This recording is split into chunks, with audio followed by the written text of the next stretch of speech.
नमस्कार समय चक्र लाइव को आपण मानक स्वागत।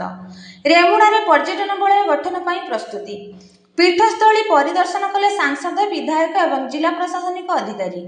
रेमुणार ऐतिहासिक पौराणिक और किंवदंती युक्त विभिन्न पीठस्थली को नहीं एक पर्यटन वलय गठन निमंते होइतिबा प्रयास आज आउ गोटे पाद आगक बढ़ी। आज सांसद विधायक एवं जिला प्रशासन वरिष्ठ अधिकारी माने दीर्घ 5 घंटारू अधिक समय धरी रेमुणार से सबु पीठस्थली परिदर्शन करी स्थिति अनुध्यान करिसंती। एथि निमंते विभिन्न विभाग द्वारा प्रकल्पर व्यय अटकल करा परे एही प्रकल्पर अर्थ मंजूर पाई प्रेरित करा जिवो।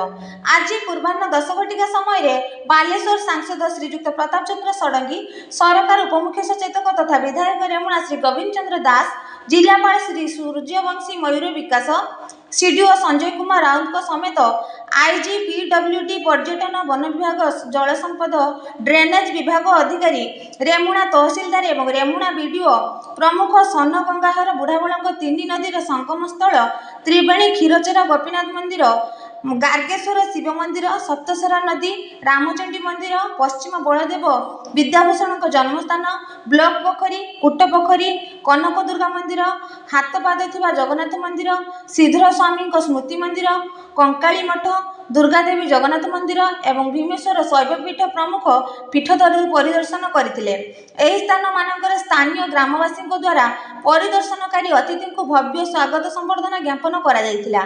परिदर्शन पर बालगोपालपुर स्थित इमामी जगन्नाथ मंदिर रे एक बैठक अनुष्ठित करा जायतिला। सबु पीठस्थली गुडी को संयोग करा जाई एक पर्यटन वलय गठन करा जिवो, जहा द्वारा सांस्कृतिक ऐतिह्य बजाय रहिबो सहित पर्यटन शिल्पर विकास एवं सांस्कृतिक ऐतिह्य को आगो आनिबार प्रयास करा जिवो बोली कुहा जायतिला।